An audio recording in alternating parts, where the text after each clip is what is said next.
কেমন আছেন?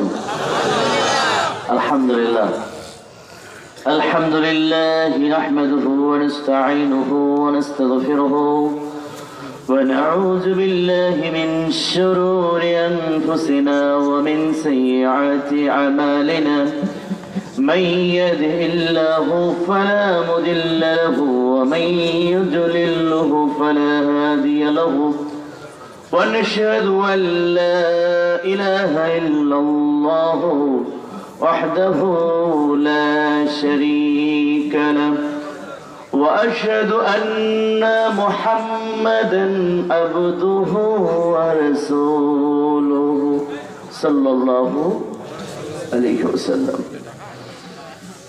الذي أرسل رسوله بالحق بشيرا ونذيرا وداعيا إلى الله بإذنه وسراجا منيرا فقد قال الله سبحانه وتعالى إن الله وملائكته يصلون على النبي يا أيها الذين آمنوا صلوا عليه وسلموا تسليما اللهم صل على محمد وعلى آل محمد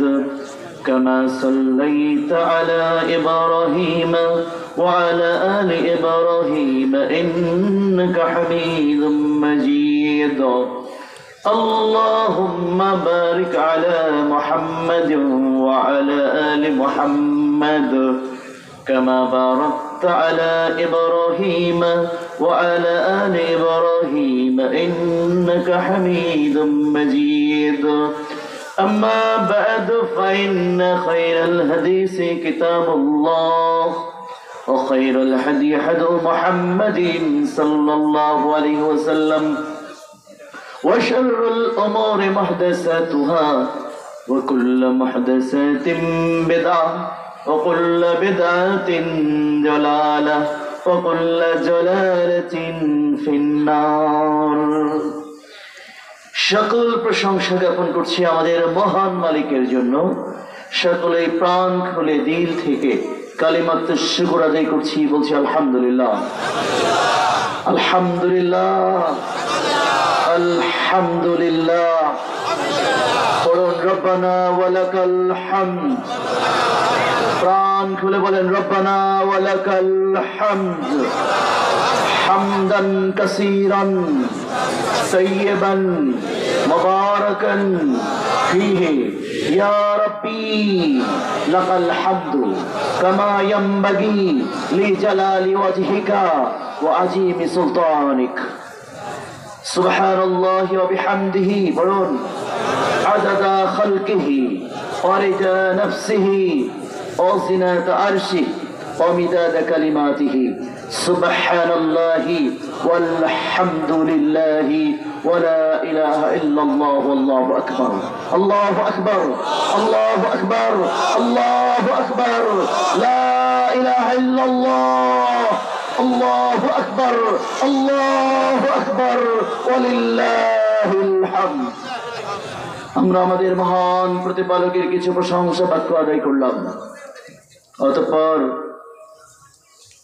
এই তাফসীরুল কোরআন মাহফিলের তাফসীরের শুরুতে আল্লাহর দয়া শান্তি রহমত অঝোর ধারায় কামনা করছি বিশ্বের শান্তিপূর্ণ মহা বিপ্লবের মহা আয়োজক মহাজগতের মহারহমত মহানবী মুহাম্মদুর রাসূলুল্লাহ সাল্লাল্লাহু আলাইহি ওয়াসাল্লামের উপর আমরা সকলে দিল থেকে দরদ দিয়ে প্রাণ খুলে দরুদ আদায় করছি। আল্লাহুম্মা সাল্লি ওয়া সাল্লিম আলা নবিয়িনা মুহাম্মদ, বলেন আল্লাহুম্মা সাল্লি ওয়া সাল্লিম আলা নবিয়িনা মুহাম্মদ আল্লাহুম্মা সাল্লি ওয়া সাল্লিম আলা নবিয়িনা মুহাম্মদ আল্লাহুম্মা সাল্লি আলাইহি আল্লাহুম্মা বারিক আলাইহি।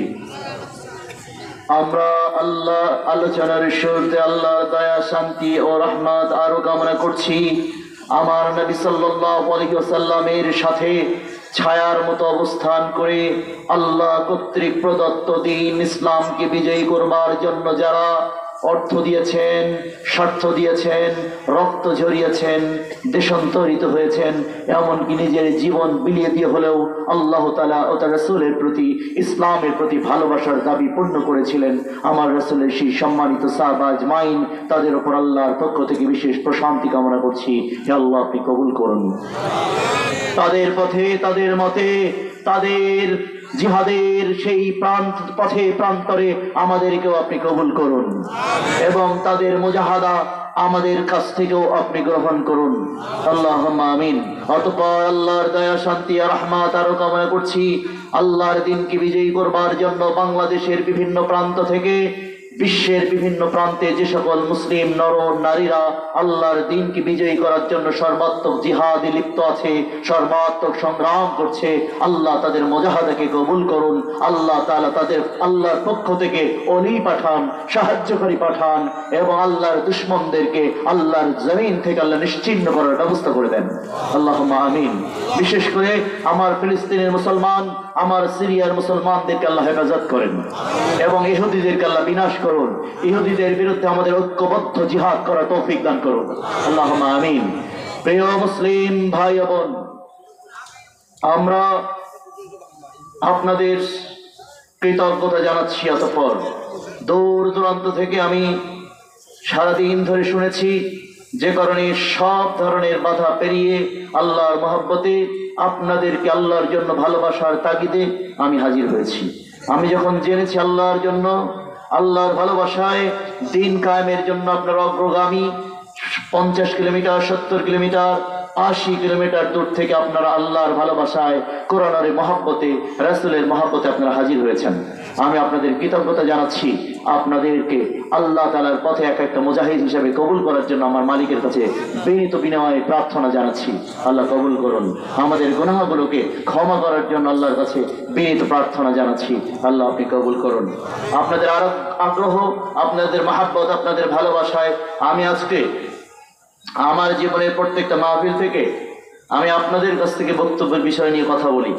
আজকে সেটা বাদ দিয়ে, আমার চিরাচরিত অভ্যাস বাদ দিয়ে আমি আপনাদের জন্য নিজের পক্ষ থেকে 19 দফা কর্মসূচি ঘোষণা করতে যাচ্ছি। আপনারা মেনে নিতে রাজি আছেন? আছেন তো? 19 দফা কর্মসূচি করেন। 19 সূরা থেকে 19 দফা কর্মসূচি ঘোষণা হবে ইনশাআল্লাহ। সেই 19 দফা কর্মসূচির জন্য আপনারা প্রস্তুত হন। কেমন ইনশাআল্লাহ? আচ্ছা, তাহলে তার মধ্যে প্রথম দফা কর্মসূচি হচ্ছে আমরা এই লালমনিরহাট, জলঢাকা, লালমনিরহাট জেলাকে ইসলামের জন্য সর্বপ্রথম স্বাধীন জেলা হিসেবে ঘোষণা দিচ্ছি। নীলফামারী জেলা, জলঢাকা বিশেষ করে এবং নীলফামারী এবং লালমনিরহাট, এই দুইটা জেলাকে একত্রিতভাবে স্বাধীন ইসলামী জেলা হিসেবে ঘোষণা করছি। এই জেলায় আজকের পর থেকে আল্লাহর রাজত্ব ছাড়া আর কোন তাগুতের রাজত্ব মেনে নেওয়া হবে না ইনশাআল্লাহ। মেনে নিতে রাজি আছেন ইনশাআল্লাহ? আল্লাহর জন্য প্রস্তুত হয়ে যাও। আল্লাহ রাব্বুল আলামিন বলেন, তাবারাকাল্লাযী বিয়াদিহিল মুলক ওয়া হুয়া আলা কুল্লি শাইইন কাদির। আল্লাহ তাআলা বলেন, বরকতময় সেই সত্তা যার হাতে রয়েছে চূড়ান্ত ক্ষমতা, যার হাতেই রয়েছে চূড়ান্ত রাজত্ব, তিনি হলেন আমাদের আল্লাহ। আমরা আল্লাহ ব্যতীত অন্য কোন তাগুতকে মানি না, মানব না। অতএব আজকের পর থেকে গণতন্ত্রের তাগুত, গণতান্ত্রিক দলের তাগুতদেরকে বর্জন করে, সমাজতন্ত্রের তাগুতদের বর্জন করে, পীর তাগুতদের বর্জন করে, সকল তাগুত বর্জন করে এই লালমনিরহাট এবং নীলফামারী জেলাকে স্বাধীন ইসলামী জেলা হিসাবে আমরা উদাত্তভাবে ঘোষণা দিলাম। এই জেলায় আজ থেকে গণতন্ত্রের তাগুতকে মেনে নেওয়া হবে না এবং প্রয়োজনে এই জেলার মানুষদেরকে আজ থেকে আল্লাহর জন্য যুদ্ধের প্রস্তুতি নেওয়ার জন্য উদাত্ত আহ্বান জানাচ্ছি, জিহাদের উদাত্ত আহ্বান জানাচ্ছি। সকল গণতান্ত্রিক তাগুতি শক্তিকে পরাজিত করে, ভারতের তাগুতি শক্তি পরাজিত করে, ইসকনকে পরাজিত করে, সমাজতান্ত্রিক তাগুতি পরাজিত করে, পীরতন্ত্রের পরাজিত করে আল্লাহর রাজত্ব এই দুজন জেলায় 64 জেলার মধ্যে সর্বপ্রথম আমরা কায়েম করেই ঘরে ফিরবো ইনশাআল্লাহ।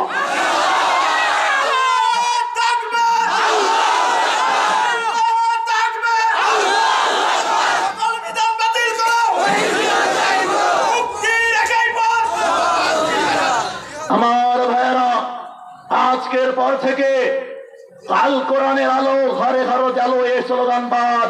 আজকের পর থেকে আমাদের একটাই স্লোগান হবে, আল কোরআনের আলো সংসদে জ্বালো, জ্বালাতেই হবে, জ্বালাতেই হবে। তাগুতি বিধান মানবো না, মানবো না। তার জন্য যদি জীবন দিতে হয়, একবার করে 1000 বার জীবন দিতে প্রস্তুত আছি, কিন্তু তাগুতি আমরা মানবো না, মানবো না, মানবো না।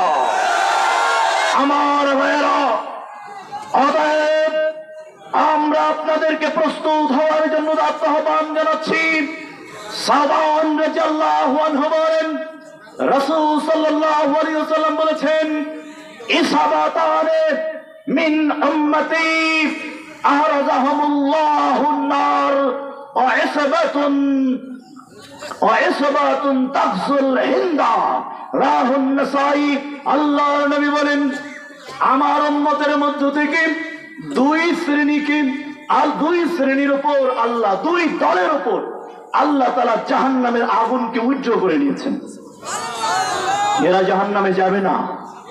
তার মধ্যে একটা হচ্ছে আইসবাতুন তাগজুল হিন্দা, যারা হিন্দুস্তানে ভারতের কাফের ইসকন মুশরিকদের বিরুদ্ধে যারা যুদ্ধ করবে, সশস্ত্র সংগ্রাম করবে, নাসাইর 3178 নম্বর হাদিস অনুযায়ী তারা জাহান্নামে যাবে না। অতএব ভারতের বিরুদ্ধে এই সন্ত্রাসী ভারত, কাফের ভারত এতদিন আমাদের গোলাম বানিয়ে রেখেছিল, এতদিন মুসলমানদেরকে কাফের বানানোর সকল ধরনের ষড়যন্ত্র বাস্তবায়ন করেছিল। আমরা ভারতের গোলামি আর করব না, ভারতকে উৎখাত করে ভারতবর্ষ ইসলাম কায়েম করবে ইনশাআল্লাহ। তার জন্য প্রস্তুত আছে মুসলমান। আল্লাহর নবী বলেছেন, ইসবাতুন তাগজুল হিন্দা, যারা হিন্দুস্তানে ভারতের বিরুদ্ধে কাফেরদের বিরুদ্ধে যুদ্ধ করবে, তাদের জন্য আল্লাহ জাহান্নামের আগুনকে উজ্জ্বল করে নিয়েছেন। তারা জাহান্নামে যাবে না, যাবে না, যাবে না। নাসাইর 3178 নম্বর হাদিস। অতএব বাংলাদেশ সরকারের কাছে উদাত্ত আহ্বান জানাচ্ছি, অচিরেই অনতি বিলম্বে 15 বছর থেকে 40 বছর পর্যন্ত বাংলাদেশের প্রত্যেকটা নাগরিককে সামরিক প্রশিক্ষণ দিন। অচিরেই গাজওয়াতুল হিন্দ অনুষ্ঠিত হবে। আমরা চাপিয়ে পড়ে ভারতবর্ষ, বাংলাদেশ তো পটেই ভারতবর্ষ বিজয় করবেন ইনশাআল্লাহ। এজন্য আমি লালমনিরহাট মুসলমানদের এবং নীলফামারীর মুসলমান ভাইদেরকে সর্বপ্রথম 64 জেলা থেকে এই 2টা জেলার মানুষদেরকে আমি উদাত্ত আহ্বান জানাচ্ছি, আপনারা প্রস্তুত থাকুন। আল্লাহর নবী বললেন, 2 নম্বর ইসবাতুন, আরেক দল হলো ঈসা ইবনে মারইয়াম। যারা ঈসা ইবনে মারইয়াম যখন চলে আসবে তখন এরা যুদ্ধরত থাকবে, ইতিমধ্যে এদের এক দল ঈসা ইবনে মারইয়ামের সাথে যুক্ত হয়ে যাবে। সুবহানাল্লাহ বলেন। এটা হলো নাসাইর 3178 নম্বর হাদিস, পৃষ্ঠা নম্বর 411, হাদিস নাম্বার 3178, লাইন নাম্বার হলো 16। আল্লাহ নবী বললেন, এই আরেক দল হলো যারা ঈসা ইবনে মারইয়ামের সাথে মিলে যুদ্ধ করবে, এদেরকে আল্লাহ জাহান্নামে দেবে না। তাহলে আমরা জাহান্নাম থেকে মুক্তি চাই কিনা? অতএব আপনাদের সেই যুদ্ধের জন্য প্রস্তুত থাকতে হবে। আল্লাহ সুবহানাহু ওয়া তাআলা বলেন, আন-নবী হুরায়রা, কষ্ট হচ্ছে? আন-নবী হুরায়রা রাদিয়াল্লাহু আনহু قال قال رسول الله বলেন, একযোগে আমি যখন হাদিস বর্ণনা করব প্রত্যেক মিনিটে মিনিটে হাদিস বর্ণিত হবে, আর প্রত্যেক মিনিটে আপনার মর্যাদা আল্লাহর কাছে 10 গুণ বাড়িয়ে নিতে হবে, 10টা গুনাহ ক্ষমা করে নিতে হবে, 10টা নেকি নগদে লিখিয়ে নিতে হবে। আমি যখন হাদিস বর্ণনা করব আমার রাসূলের নাম যখনই বলবো সাথে সাথে প্রাণ খুলে সবাই বলবেন সাল্লাল্লাহু। প্রস্তুত আছেন তো? ইনশাআল্লাহ। আন নবী হুরায়রা রাদিয়াল্লাহু আনহু قال قال رسول الله صلى الله عليه وسلم ثلاثه لا ترأينهم النار اليوم القيامة।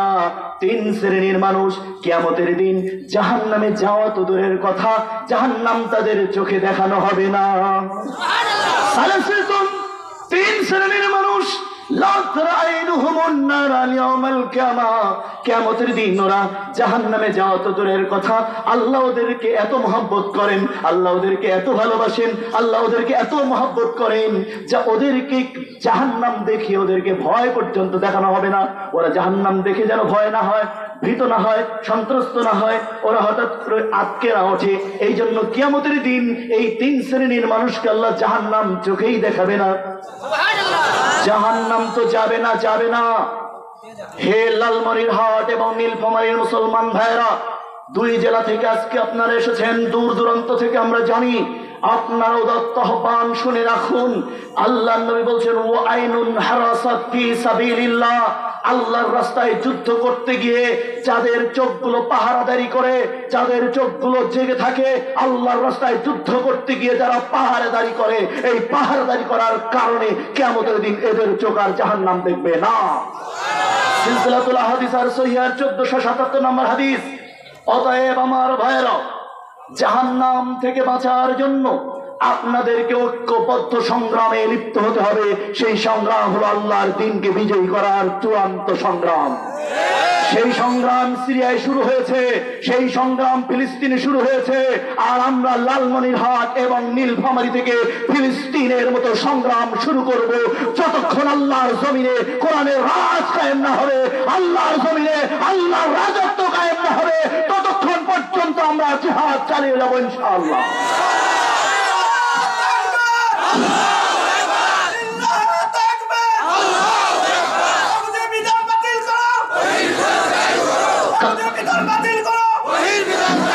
আমার ভাইরা, যেখানে আমরা 90% মুসলমান বাস করি, সে জায়গায় কাফেরের গোষ্ঠী গণতান্ত্রিক নীতি চাপিয়ে দিয়ে আমাদের আল্লাহর রাজত্ব কেড়ে নিয়ে ওরা বলেছে all the supreme power belong to the people. প্রজাতন্ত্রের এই বাংলাদেশের সকল ক্ষমতার মালিক নাকি জনগণ। যে হাত দিয়ে এই কথা লেখা হয়েছে, যে সংবিধানে এই কথা লেখা হয়েছে, আর যে এই সংবিধান তৈরি করেছে, তাদের কারো হাত গুড়িয়ে দিয়ে ওরা ইন্তেকাল করবে ইনশাআল্লাহ। যেই সংবিধানে, যেই রাষ্ট্রে জনগণকে রাষ্ট্রের আল্লাহ বানানো হয়েছে, আল্লাহর রাজত্ব বাদ দিয়ে আমরা ওদের কবর রচনা করে আল্লাহর রাজত্ব কায়েম করেই ছাড়বো ইনশাআল্লাহ। অতএব আমার ভাইয়েরা, গণতন্ত্রের কবর আপনারা, আমি শুনেছি অনেকদিন থেকে আপনারা গণতন্ত্রের ভোট টোটের ধার ধারেন না। এখন ভোট দেব না, গণতন্ত্র মানি না। সময় এসেছে গণতন্ত্র এবং গণতন্ত্রওয়ালাদের কবর রচনা করবেন ইনশাআল্লাহ। আমরা তোদের উদাত্ত আহ্বান জানাচ্ছি, ইসলামে ফিরে আসো। গণতন্ত্র ছাড়ো, সমাজতন্ত্র ছাড়ো, পীরতন্ত্র ছাড়ো, ইসলামে প্রবেশ করো, নইলে যুদ্ধের জন্য প্রস্তুত হয়ে যাও। আমরা প্রস্তুত হয়ে গেলাম।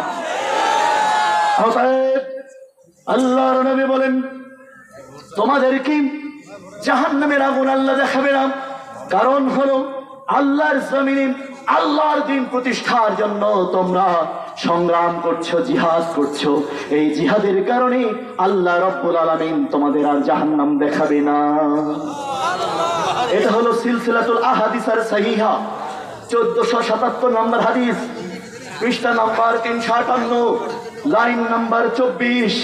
সিলসিলাতুল আহাদিস আর সহিহা 1477 নম্বর হাদিস থেকে পরিষ্কার বোঝা গেল, আমরা যারা ইসলাম কায়েমের জন্য, আল্লাহর জমিন আল্লাহর রাজত্ব কায়েমের জন্য ইসলাম ছাড়া অন্য সকল বিধানকে কবর রচনার জন্য যারা সংগ্রাম করব, যুদ্ধ করব, শহীদ হব, আল্লাহ তাদেরকে কিয়ামতের দিন কবর থেকে শুরু করে কিয়ামত পর্যন্ত এবং কিয়ামতের পর তারা আর জাহান্নাম চোখেই দেখবে না। 2 3 নম্বর, আল্লাহ সুবহানাহু ওয়া তাআলা তার রাসূলের মাধ্যমে জানালেন, ইবনে মাসউদ রাদিয়াল্লাহু আনহু قال رسول الله প্রাণ খুলে বলেন, আন ইবনে মাসউদ রাদিয়াল্লাহু আনহু قال رسول الله সাল্লাল্লাহু আলাইহি ওয়াসাল্লাম, ইবনে মাসউদ বলেন, আমি আল্লাহর রাসূলের কাছে প্রশ্ন করলাম, আইয়ুন আমালি আহাব্বু ইলাল্লাহি, হে আল্লাহর নবী, আল্লাহর কাছে সবচেয়ে শ্রেষ্ঠ আমল কোনটি? আল্লাহর কাছে সবচেয়ে প্রিয় আমল কোনটি? কোন আমলকে আল্লাহ সবচেয়ে ভালোবাসেন? আল্লাহর নবী বলেন, আসসালাতু আলা ওয়াক্তিহা, সুম্মা আইয়ুন ইয়া রাসূলুল্লাহি বিররুল ওয়ালিদাইন, সুম্মা আইয়ুন ইয়া রাসূলুল্লাহি, তারপর কোনটি? আল্লাহর নবী কলা আল জিহাদু ফি সাবিলিল্লাহ, বুখারী 5970 নম্বর হাদিস। আল্লাহর নবীর সাহাবা বললেন, হে আল্লাহর রাসূল, আল্লাহর কাছে সবচেয়ে প্রিয় আমলকারী কোনজন? আল্লাহর নবী উত্তরে 3টা উত্তর দিলেন, তার মধ্যে একটা বললেন আল জিহাদু ফি সাবিলিল্লাহ, আল্লাহর জমিনে আল্লাহর দ্বীন কায়েমের জন্য, আল্লাহর রাজত্ব কায়েমের জন্য যারা সংগ্রাম করবে, যুদ্ধ করবে, জিহাদ করবে, আল্লাহর কাছে তারা সবচেয়ে আপনজন হয়ে যাবে। বুখারী 5970 নম্বর হাদিস। অতএব আল্লাহর কাছে যদি সবচেয়ে আপনজন হতে হয়, আপনাকে সর্বপ্রথম আল্লাহ আজকের পর থেকে আল্লাহর জমিনে কোরআনের রাজত্ব ছাড়া, ইসলামের রাজত্ব ছাড়া আমরা আর কাউকে মানি না, মানতে রাজি নাই। ভারতের কাফেরদের তো নাই, গণতান্ত্রিক কাফেরদেরকেও আমরা নিস্তার দেব না ইনশাআল্লাহ। সমাজতান্ত্রিক মুশরিকদেরকে আমরা রেহাই দেব না, তাদেরকে ইসলামে ফিরে আসার জন্য উদাত্ত আহ্বান জানাবো, না হলে তাদেরকে কাফের ঘোষণা করে তাদের বিরুদ্ধে আমরা যুদ্ধের ঘোষণা করতে প্রস্তুত আছি ইনশাআল্লাহ। ইনশাআল্লাহ আমার ভাইরা, আল্লাহ তাআলা বলেন, আল্লাহর নবী বলেন, ও সাহাবারা শুনেছো নাকি, উহুদের ময়দানে আমার দ্বীন কায়েমের জন্য যারা শহীদ হয়েছে, আল্লাহ রাব্বুল আলামিন তাদের রূহগুলোকে সবুজ রঙের পাখির পেটের মধ্যে ঢুকিয়ে দিয়েছেন। এরপরে জান্নাতের যে কোনো জায়গায় যাওয়ার জন্য পারমিশন দিয়েছেন। তারা জান্নাতের দুধ খায়, জান্নাতের মধু খায়, জান্নাতের পানি খায়, জান্নাতের ফলমূল খাচ্ছে, জান্নাতের মধ্যে বিনোদনের ব্যবস্থা করা হয়েছে। ইতিমধ্যেই তারা বলছে, আল্লাহ আমাদের একটা আরজি হলো, তোমার রাস্তায় জিহাদ করার কারণে, সংগ্রাম করার কারণে যে তুমি এত সম্মানিত করেছো, যারা আমাদের ভাইরা এখনো দুনিয়ায় বেঁচে আছে, আমাদের পক্ষ থেকে আমাদের এই তথ্যটা তাদের কাছে পৌঁছাতে চাই।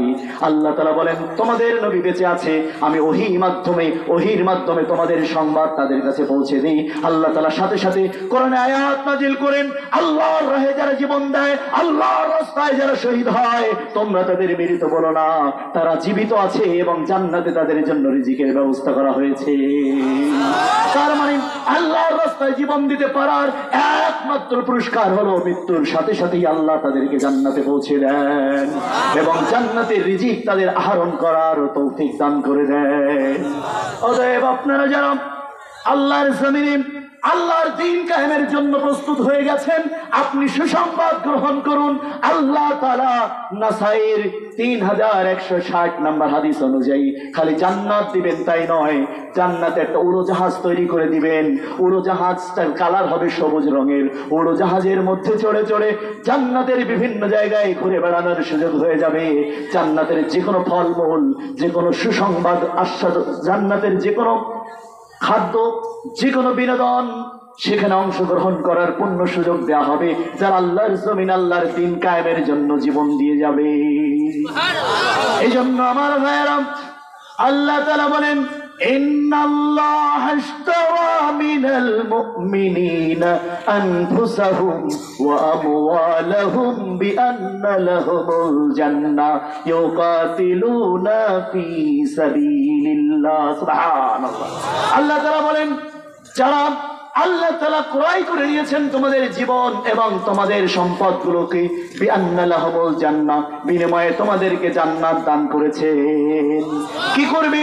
ইউকাতিলুনা ফি সাবিলিল্লাহ, তোমরা আল্লাহর রাস্তায় কিতাল করবে, তোমরা আল্লাহর রাস্তায় যুদ্ধ করবে, আল্লাহর দ্বীন কায়েমের জন্য তোমরা সংগ্রাম করবে, তোমরা যুদ্ধ করবে আল্লাহর দ্বীন কায়েমের জন্য। আর এর বিনিময়ে বিআন্না লাহুমুল জান্নাহ, আমি আল্লাহ তোমাদেরকে জান্নাত দিয়ে দিব। সূরা তাওবার 111 নম্বর আয়াত। আল্লাহ বলেন, শোনো, ওয়াদাল্লাহুল হক, এটা তোমাদের রবের পক্ষ থেকে সত্য প্রতিশ্রুতি। এই প্রতিশ্রুতি আমি তাওরাত ওয়াল ইনজিল, এই প্রতিশ্রুতি আমি তাওরাতেও দিয়েছিলাম, এই প্রতিশ্রুতি আমি ইনজিলে দিয়েছিলাম। ওয়াল কোরআন, কোরআনের মধ্যে আমি তোমাদের জন্য ওয়াদা দিলাম, আমার জমিনে আমার দ্বীন কায়েমের জন্য তোমরা যদি যুদ্ধ করে মরে যাও, আমি তোমাদের একমাত্র পুরস্কার সরাসরি জান্নাত আমি তোমাদেরকে দিয়ে দিব। তোমাদের জান্নাত দিয়ে দিব, তোমাদের কোনো ভয় নাই, তোমাদের বিনিময় হলো জান্নাত। এর বিনিময়ে তোমরা তাদের শত্রু আল্লাহর দুশমনদেরকে তোমরা হত্যা করবে, তোমাদেরকেও আল্লাহর দুশমনরা হত্যা করবে।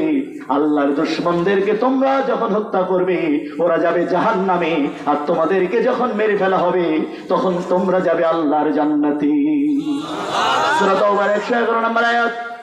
অতএব আমার ভাইয়েরা, আপনাদেরকে আজকে উদাত্ত আহ্বান জানালাম এক দফা, এক দাবি একটাই, সেটা হলো আমাদের এই জমিনে আমরা আর তাগুতি আইন মেনে নেব না, তাগুতি দলগুলোকে মেনে নেব না, গণতান্ত্রিক কোন দল মেনে নেব না, গণতন্ত্র তো করব না, গণতান্ত্রিক কোন নেতা খেতাকে আমরা সহ্য করব না, বরদাস্ত করব না।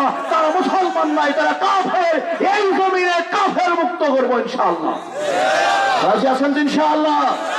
তার মানে যখন আপনাদেরকে আবার ধোঁকা দিয়ে বোকা না বানায় যে ইসলামিক গণতন্ত্র, গণতন্ত্র হারাম, এটা ইসলামিক গণতন্ত্র বলা ডবল হারাম, ডবল কুফারি, ঠিক না? অতএব আমরা সকলকে গণতন্ত্রের পূজা ছেড়ে দিয়ে, দলবাজি ছেড়ে দিয়ে, দলের পূজা ছেড়ে দিয়ে, পীরতন্ত্র ছেড়ে দিয়ে ইসলাম কবুল করার জন্য আহ্বান জানালাম। যদি ইসলাম কবুল করো তাহলে তোমরা শান্তিতে থাকবে, আর না হয় আমাদের এই জমিন ছেড়ে অন্য জায়গায় চলে যেতে হবে। এ জায়গায় শুধু ইসলাম আর মুসলমানরা রাজত্ব করবে, আল্লাহর রাজ কায়েম হবে এই জমিন ইনশাআল্লাহ। আজকের পর থেকে সকল দলকে তালাক দিতে হবে, পারা যাবে? গণতান্ত্রিক, সমাজতান্ত্রিক, পীরতন্ত্র, সুফিবাদ, যুগীবাদ, মার্ক্সবাদ, লেনিনবাদ, অন্য যত মতবাদ আছে, এক বৈঠকে তালাক দেন। এক তালাক, দুই তালাক, তিন তালাক। গণতন্ত্র এবং গণতান্ত্রিক দল, নেতা খেতা সবাইকে তালাক দিলাম, তালাক দিলাম, তালাক দিলাম। এবার আমরা তাওহীদ প্রতি মুসলমান। আবু হুরায়রা রাদিয়াল্লাহু আনহু قال قال رسول الله, বলেন আপনার ক্লান্ত হয়ে গেছেন? আবু হুরায়রা রাদিয়াল্লাহু আনহু বলেন, قال رسول الله صلى الله عليه وسلم من مات لا يشرك بالله شيئا فدخل الجنة, যে ব্যক্তি তাওহীদ প্রতিষ্ঠা করে তাওহীদের উপর ইন্তেকাল করবে, এই লোকটা সরাসরি আল্লাহর জান্নাতে চলে যাবে।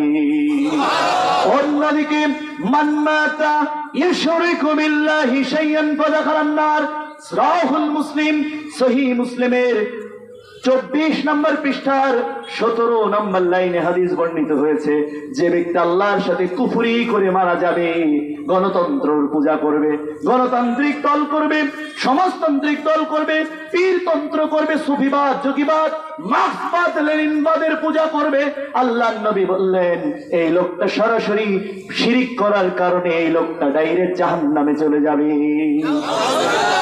আল্লাহ তাআলা বলেন, ইন্নাদ দীনা ইনদাল্লাহিল ইসলাম, আমি তোমাদের জন্য একমাত্র জীবন ব্যবস্থা, একমাত্র রাজনৈতিক ব্যবস্থা, একমাত্র ব্যক্তিগত ব্যবস্থা, একমাত্র পারিবারিক ব্যবস্থা, একমাত্র বিশ্ব ব্যবস্থা দান করলাম। তার নাম হলো ইন্নাদ-দীনা ইনদাল্লাহিল ইসলাম। সেটার নাম হলো একমাত্র এবং শুধুমাত্র ইসলাম। আমরা ইসলাম ছাড়া আমেরিকার গণতন্ত্র, ভারতের গণতন্ত্র মানি না, রাশিয়া চীনের সমাজতন্ত্র মানি না, বাংলাদেশের সুফিবাদ যোগীবাদ পীরতন্ত্র মানি না। আমরা মানি শুধুমাত্র কি ইসলাম। ইসলাম ছাড়া অন্য কোন তন্ত্র মন্ত্র, অন্য কোন মতবাদ আমরা মানি না। শুধু মানি না তাই নয়, অন্য তন্ত্র মন্ত্রের কবর রচনা করার জন্যই আমরা শপথ গ্রহণ করেছি। আল্লাহ রাব্বুল আলামিন সূরা আল ইমরানের 19 নম্বর আয়াতে বললেন, ইসলাম ছাড়া অন্য কোন দ্বীন আমি তোমাদের উপর নাজিল করে নাই। অতএব ওয়ামান ইয়াবতাগি খায়রুল ইসলামি দীনান, অতএব ইসলাম ছাড়া যদি অন্য কোন দিন, অন্য কোন জীবন ব্যবস্থা, অন্য কোন সমাজ ব্যবস্থা, অন্য কোন রাষ্ট্র ব্যবস্থা, অন্য কোন তন্ত্র, অন্য কোন মন্ত্র, অন্য কোন মতবাদ যদি তোমরা অনুশীলন করো, এক্সারসাইজ করো, ফালাই ইয়াকবাল মিনহু, কোশ্চিন কালেও তোমাদের কাছ থেকে তা গ্রহণ করা হবে না। ওয়া ফি আখিরাতি মিনাল খাসিরিন, এবং আখিরাতে তোমরা চূড়ান্ত ভাবে ধ্বংস হয়ে যাবে। নাউযুবিল্লাহ। তার মানে এই আয়াত সূরা আল ইমরানের 85 আয়াত দিয়ে বোঝা গেল, ইসলামবাদের সকল তন্ত্র মন্ত্র যদি কেউ কোনোদিন অনুশীলন করে, আল্লাহ বলছেন তার কাছ থেকে তা গ্রহণ করা হবে না, এবং আখিরাতে তারা জাহান্নামী হয়ে যাবে। আখিরাতে কি হয়ে যাবে? জাহান্নামী হয়ে যাবে। আচ্ছা, দু একজন উঠতে দেখা যায়, এদের কি সমস্যা শোনেন তো আপনারা? হ্যাঁ, তোরা আমি আমার সম্পর্কে তো তোরা আগেই জানিস না, তুই ঢুকলি কেন এর মধ্যে? হ্যাঁ, তো ঢোকাই দরকার ছিল না। তোর যদি মমতাজের গান ভালো লাগে, তুই ইউটিউবে সার্চ দিয়ে শোন। এখানে আসলি কেন? এখানে তো আমি গান গাওয়ার জন্য আসে নাই, তোদের এক একটা আল্লাহর জমিনের যোদ্ধা বানানোর জন্য এসেছি, আল্লাহর দিন কায়েমের জন্য এসেছি। তুই এখান থেকে উঠিস মানে কি? ومن أسلم ممن ذكر بآيات ربه ثم أعرض عنها إن من المجرمين منتقمون। তার চেয়ে জালেম আর কে হতে পারে? যখন আল্লাহর আয়াত দিয়ে দিয়ে ওদেরকে বুঝিয়ে দেওয়া হয় দিন কায়েমের পথকে, তখন সেখান থেকে ওরা মুখ ফিরিয়ে নেয়। আল্লাহ তাদের জালেম বলেছেন। কি বলেছেন? জালেম বলেছেন। যার জালেম হতে ভালো লাগে, 21 দফা কর্মসূচি ঘোষণার আগে তোমরা বিদায় নিতে পারো। আর আজকে 21 দফা কর্মসূচি ঘোষণা নিয়ে এইটা হৃদয়ে ধারণ করে আজ থেকে সিদ্ধান্ত নিতে হবে, লালমনিরহাট এবং নীলফামারীকে আমরা ইসলামিক জেলা হিসাবে সিদ্ধান্ত দিলাম, আমরা অন্য কারোর নীতি আজ থেকে আর মানব না, প্রয়োজনে জীবন দিব। অতএব এখান থেকে তো তোমার বের হওয়ার কথা না, প্রয়োজনে এখানে আমরা জীবন দিব, কিন্তু আমরা অন্য কোন নেতা খেতা চেতনা আজকের পর থেকে আর মেনে নেওয়া হবে না। প্রয়োজনে আমি আজ থেকে, আজকে তো দাওয়াত দিয়ে নিয়ে আসছো, এরপর থেকে আমি দাওয়াত দিয়ে হাজির করবো। এরপর থেকে আমার আর দাওয়াত দেওয়া লাগবে না, আমি নিজেই তোমাদের দাওয়াত দিয়ে নিয়ে আসবো। কারণ হলো আমাদের জন্য আল্লাহ ক্ষেত্র প্রস্তুত করে দিয়েছেন, সেটা হচ্ছে একমাত্র ইসলামী খেলাফতি রাষ্ট্র। অন্য কোন রাষ্ট্র আমরা আর মানতে রাজি না। ভোট আর জোটের জন্য পুরা বাংলাদেশ তৈরি হয়েছে, আর ভোটের কবর রচনা করার জন্য আমরা প্রস্তুত হয়েছি। গণতন্ত্রের প্রতিষ্ঠার জন্য সবাই উঠে পড়ে লেগেছে, সরকার থেকে আরম্ভ করে নেতার খেতার দলগুলো আর আল্লাহর দলের লোকেরা, আল্লাহর মুজাহিদেরা, কবরা ভোট জোট আর গণতন্ত্রের কবর রচনার জন্য প্রস্তুতি নিচ্ছে। অতএব ক্ষমতা যদি হস্তান্তর করতেই হয়, ইসলামিক নেতার কাছে ক্ষমতা হস্তান্তর করতে হবে, গণতান্ত্রিক দলের কাফেরের কাছে ক্ষমতা হস্তান্তর করলে জিহাদ করা হবে ইনশাআল্লাহ। কি আপনারা কি ভয় পাচ্ছেন নাকি? আরে আমরা তো বন্দুকের গুলির সামনে জান্নাতে সুঘ্রাণ পেতেছি, আমরা তো ফাঁসির কাছে দাঁড়িয়ে আল্লাহর জান্নাতের ঠিকানা চোখেই দেখতে পাই। আমরা তো সেই জাতি যাদের মৃত্যু ভয় পরোয়া করি না, যারা মৃত্যুকে চূড়ান্ত স্বপ্ন দেখি। আমরা মৃত্যুবরণ করতে চাই আল্লাহর দিন কায়েমের জন্য, সে মৃত্যু হবে শহীদ মৃত্যু, তা আমাদের সারা জীবনের লালিত স্বপ্ন বটে। এটা দিয়ে তোমরা আমাদের ভয় দেখিয়ে কি করবে? অতএব এক দফা কর্মসূচি হলো, আজকের পর থেকে কোনো গণতান্ত্রিক নেতা খেতা তাদেরকে দেখা মাত্রই বলতে হবে ইসলাম কবুল করো। পারবেন তো? কারা পারবেন? বলতে হবে তুমি গণতন্ত্রবাদ দিয়ে ইসলাম কবুল করো, না হলে তোমার ঘর, তোমার বাড়ি, তোমার জায়গা জমি তুমি সহ বাংলার জমি থেকে উচ্ছেদ করে দেওয়া হবে। কোন দলের পূজা করতে আমরা জন্ম নেই নাই। ইয়া আইয়ুহান নাস উবুদু রাব্বাকুমুল্লাযী খালাকাকুম ওয়াল্লাযীনা মিন ক্বাবলিকুম লাআল্লাকুম তাত্তাকুন। হে মানুষ, তুমি ইবাদত করো আমেরিকার নয়, ভারতের নয়, কাফেরদের নয়, গণতন্ত্রের নয়, সমাজতন্ত্রের নয়, পূজা করবে, ইবাদত করবে কার? অতএব যারা আল্লাহকে অপমান করেছে আমরা তাদের গণতন্ত্র এ দেশে চলতে দেব না, দেব না, দেব না। যে গণতন্ত্রে বলা হয়েছে সকল ক্ষমতার মালিক জনগণ, ওই আল্লাহর সাথে যে নীতি দিয়ে কুফরি করা হয়েছে ওই নীতিকে বাংলার জমিনে আমাদের জীবন থাকতে আমরা মেনে নেব না। আপনারা কি মেনে নেবেন? কোন গণতান্ত্রিক নেতাকে আজ থেকে